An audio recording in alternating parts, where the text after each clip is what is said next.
ಎಲ್ಲರಿಗೂ ನಮಸ್ಕಾರ. Welcome back to my channel. ಇವತ್ತು ಬ್ರೆಡ್ಡಿಂದ ಒಂದು ಸ್ವೀಟ್ ಮಾಡ್ಕೊಳ್ತಾ ಇದ್ದೀನಿ. ಸಿಂಪಲ್ಲಾಗಿ ಕ್ವಿಕ್ಕಾಗಿ ಮಾಡ್ಕೊಳ್ಳೋಂಥ ಒಂದು ಸ್ವೀಟ್ ಅದು. ಒಂದು 5 ಪೀಸ್ ಬ್ರೆಡ್ನ ತವ ಮೇಲೆ ತುಪ್ಪ ಸವರ್ಬಿಟ್ಟು ಕ್ರಿಸ್ಪಾಗಿ ಮಾಡ್ಕೊಂಡಿದ್ದೀನಿ. ನೋಡಿ, ಈಗ ಒಂದು 5 ಸ್ಪೂನ್ ಸಕ್ಕರೆ, ಅದಕ್ಕೊಂದು 2-3 ಸ್ಪೂನು ನೀರು ಹಾಕ್ಬಿಟ್ಟು ತಿಕ್ಕಾಗಿ ಒಂದು ಸಿರಪ್ ಮಾಡ್ಕೊಳ್ತೀನಿ. ಅದನ್ನು ಬಾಣಲಿ ಇಟ್ಟೆ. ಇವಾಗ ಅದಕ್ಕೆ 1 ಸ್ಪೂನ್ ತುಪ್ಪ ಹಾಕಿ ದ್ರಾಕ್ಷಿ ಗೋಡಂಬಿ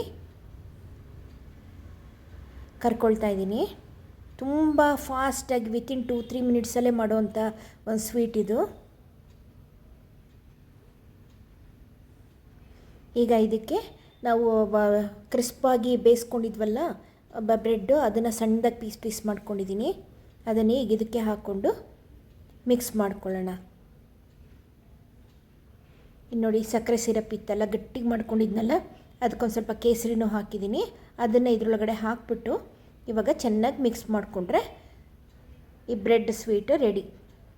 ಯಾಕೆ ಇಷ್ಟು ಗಟ್ಟಿ ಮಾಡ್ಕೊಂಡಿದೆ ಅಂತಂದರೆ, ತುಂಬ ತೆಳ್ಳಗಿದ್ರೆ ಆ ಬ್ರೆಡ್ಡೆಲ್ಲ ನೆಂದೋಗ್ಬಿಡುತ್ತೆ, ಕ್ರಿಸ್ಪಾಗಿ ಉಳ್ಕೊಳ್ಳಲ್ಲ.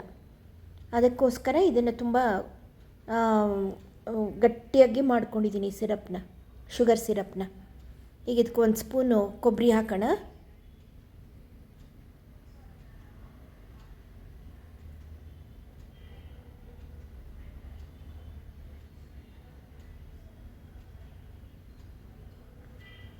ಏನಾದ್ರು ಸ್ವೀಟ್ ತಿನ್ನಬೇಕು ಅನ್ನಿಸ್ದಾಗ ಈ ಥರ ಏನಾದ್ರು ಮಾಡ್ಕೊಂಡು ತಿನ್ಬೋದು.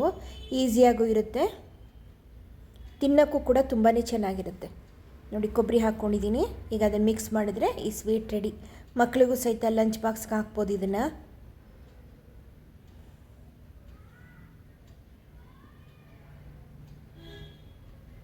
ಅಷ್ಟೇ ನೋಡಿ, ಇವಾಗ ರೆಡಿ ಆಯ್ತಿದು.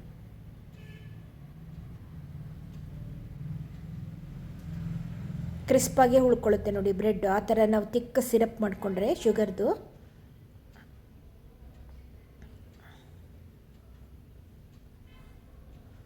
ರೆಡಿ ಆಯಿತು ನೋಡಿ. ಇಷ್ಟ ಆದರೆ ನೀವು ಕೂಡ ಟ್ರೈ ಮಾಡಿ.